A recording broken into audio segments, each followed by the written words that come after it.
Good evening, everyone. I'm Brian Trumpmore with your nightly review for Tuesday, February 12th, and it's exactly 4 p.m. Eastern Time. Dow Jones closed up 48 points to 14,019. The all-time high is 14,164. S&P 500 finished up 2 to 1519. Its all-time high is 1565. Both of those highs were set October 9th of 2007. So 5-year plus highs. And NASDAQ was down 5 points to 3186. Gold closed at 1652, oil 97.50, and the 10-year Treasury 1.98%.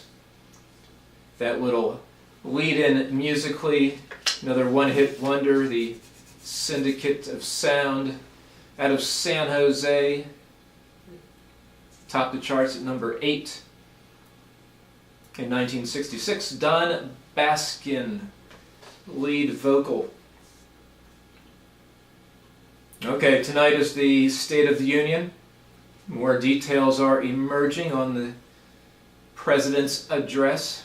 He'll call for more spending on infrastructure and manufacturing, while announcing a planned withdrawal of 34,000 U.S. troops from Afghanistan by next February, cutting our current force level in half as we prepare to exit by end of 2014. I got a kick out of senior advisor Valerie Jarrett on CNBC this morning talking about the economy. She said, quote, "Over the last 3 years we have created 6 million jobs." I love when they say, "We have created." You didn't create 6 million jobs. American businesses, large and small, did. If the administration wants to take some credit for the auto sector, that's understandable, specifically GM and Chrysler. And there are ways to state that without exaggerating, being obnoxious. Anyway, after tonight, all attention turns to the March 1st sequester. But you are also likely to hear this evening that the budget deficit is stabilizing. The government reported this afternoon the budget surplus for the month of January of $3 billion, but excluding special factors, the government really shows a deficit of $13 billion. However, for the first 4 months into the fiscal year, remember it starts October 1st, last October 1st. For the first 4 months, the deficit is $290 billion, down 17% from this time last year. That's good. Individual income tax receipts are up 16%. Corporate tax receipts, which are much smaller, up 16.8%, and outlays are down 3.5%. Excuse me, outlays are up only 3.5%. Outlays up 3.5%, but that's obviously a reduced figure compared to the past. But as I showed you in those charts I had last week, and if you didn't see them, look up the videos from last Wednesday and Thursday. The deficit may stabilize for a few years, but it is going to explode all over again unless we tackle entitlements, and of course the administration is showing no signs of doing so. In Europe, Spanish Prime Minister Mariano Rajoy, under big-time pressure due to the slush fund scandal and allegations, said his nation was making unprecedented progress in addressing its budget deficit, but didn't give any details. On the issue of currency wars, the group of 7 countries, which is the US, UK, France, Germany, Italy, Canada, and Japan, said they would consult closely on any action We reaffirm that our fiscal and monetary policies have been and will remain oriented towards meeting our respective domestic objectives using domestic instruments, and that we will not target exchange rates. That's according to the G7 ministers and governors. More on this later, as a meeting of group of 20 finance ministers and bankers will be meeting in Moscow on Friday. Japan could easily come under harsh criticism for its aggressive monetary stimulus program. Tokyo's Nikkei, by the way, was up 2.6% today amid fresh yen weakness, which of course benefits their exporters. I also got a kick out of an interview that CNBC's Maria Bartiromo had Monday afternoon after I did my video with a fellow promoting Italian companies at a conference in New York. And then Tuesday morning, we learned Italian police arrested Giuseppe Orsi, the CEO of Finmeccanica, Italy's biggest defense and aerospace group, part of an investigation into possible international corruption, specifically a bribery case related to the sale of 12 helicopters by Finmeccanica to India a couple of years ago. In Egypt, Moody's cut the government bond rating to 6 levels below investment grade and on par with Argentina. Due to recent unrest and uncertainty in the government, Egypt's efforts to secure a $4.8 billion loan from the IMF are on hold, and boy, does Egypt need that money.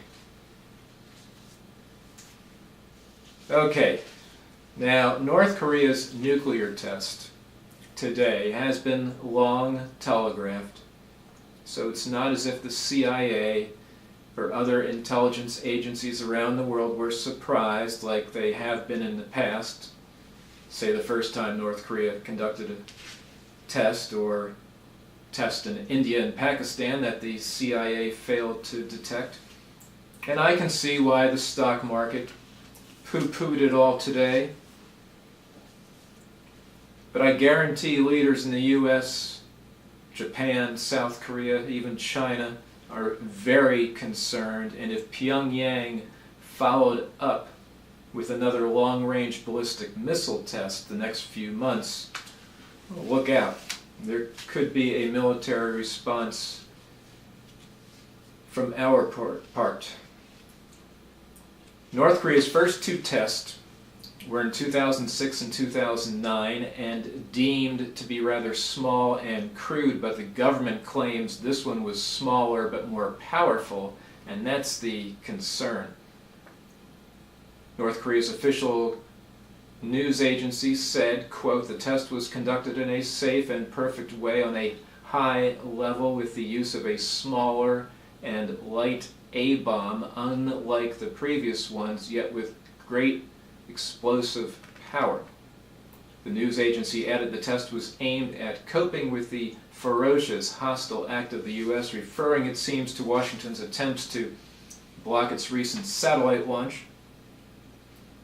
after which the UN levied more sanctions. The timing is interesting, given President Obama's State of the Union address tonight. The White House called the test highly provocative and promised to continue to take steps necessary to defend ourselves and our allies. North Korea is estimated to have enough weaponized plutonium for 4 to 8 bombs, according to the foremost expert, American nuclear scientist Siegfried Hecker, who has had direct access to some of the North's facilities. It's assuming they successfully miniaturize a warhead so it can fit on a long-range missile that can reach the U.S.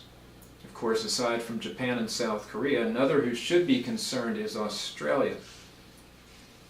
It is not clear as yet whether today's test was fueled by plutonium or highly enriched uranium.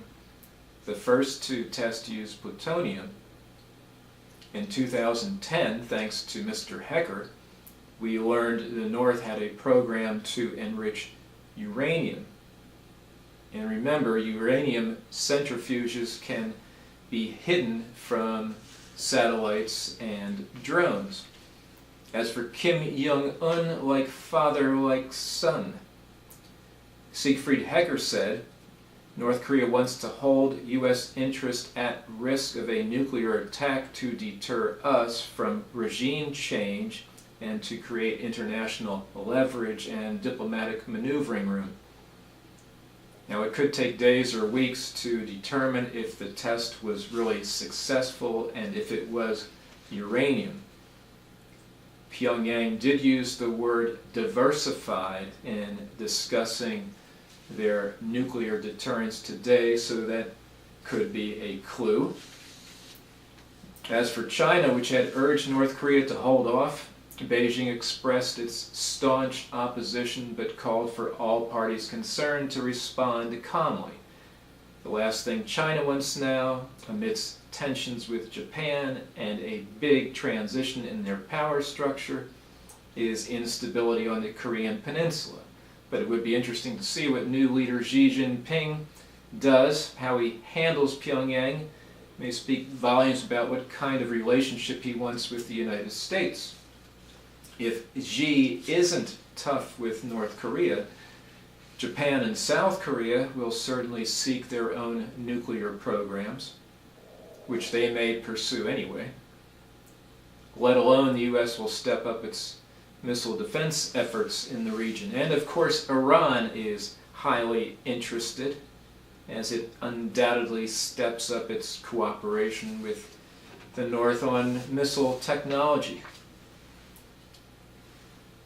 Israeli Prime Minister Benjamin Netanyahu, speaking at a conference in Israel, said Iran had not crossed the red line he outlined during a speech to the UN last September, but that recent installation of faster centrifuges means it will take less time to do so. In September, he said the Iranians could reach that point by the spring or the summer. Netanyahu said, I drew a line at the UN. They haven't crossed that line, but what they are doing is shortening the time it will take them to cross that line. This has to be stopped for the interest of peace and security for the entire world. Netanyahu reiterated his position that the Iranians, that the only way to stop them is to put greater pressure on them, upgrade the sanctions, plus they have to know that if the sanctions and diplomacy fail, they will face a credible military threat. And of course, President Obama is going to be in Israel to discuss such matters shortly, in a few weeks. But Netanyahu's coalition building following the January election is not going well. He needs the Yesh Atid party, led by Yair Lapid, but Yesh Atid is coordinating its moves with Bayit Yehudi, led by Naftali Bennett. Netanyahu wanted to break the two up, but he's been unable to do so. And Likud officials, Netanyahu's party, said Yehudi and Yesh Atid were fully coordinating their negotiation strategy on every issue, which means Netanyahu cannot threaten Yair Lapid that he will build a coalition without him. So that is to be continued. Back to Europe, the horse meat scandal continues. Pokey here is very concerned that he's going to go to the abattoir. Not to worry, little buddy. You're in safe hands. UK supermarket giant Tesco confirmed that it had now found horse meat in its everyday value spaghetti bolognese frozen meals. Meanwhile, Romania claimed today that a French cover-up was responsible for the scandal. Victor Ponta, the prime minister, and this is big stuff, denounced those making accusations against Romania because they viewed his country as a soft target, while the agriculture minister declared the case closed in Romania after saying that Czechs had exonerated the two abattoirs that came under suspicion. Regarding the distressed Carnival cruise ship Triumph, it was supposed to be towed to Progreso, Mexico, but due to strong currents it's now being towed to Mobile, Alabama. Won't get there till Thursday. Fire that disabled the ship carrying 3,100 passengers and a crew of 1,100 was contained to the engine room, but it resulted in a loss of power to the operations for air conditioning, elevators, and toilets. So you can't wash your hands, no showers, though Carnival did say today that toilets were operating in some parts of the vessel. Travel agents, however, weren't bracing for a downturn in business, in part because the story has yet to get major play in the media, says Mike Driscoll of Cruise Week, an industry newsletter. He comments, that's partly due to the lack of injuries, but also because of the headline-grabbing resignation of the Pope. Well, we can thank God for that. Researchers tested vitamin D pills in stores, and in a study published Monday in JAMA's Internal Medicine, they found that these vitamin D pills contained from 9% to 140% of the doses listed on the label. So that kind of sucks. Just a minute here. This day in baseball, February 12th, 1875, in conjunction with his brother Walter, pitcher Al Spalding relocates from Rockford, Illinois to Chicago and launches the Spalding Brothers Sporting Goods Emporium. And on this day in 1994, Hall of Famer Ray Dandridge, this being Black History Month, considered by many historians to be the finest third baseman in Negro League history, died at the age of 80 in Palm Bay, Florida. I'll be back with you on Wednesday. Keep the men and women of our armed forces in your thoughts and prayers, and for more stuff, go to stocksandnews.com. Take care.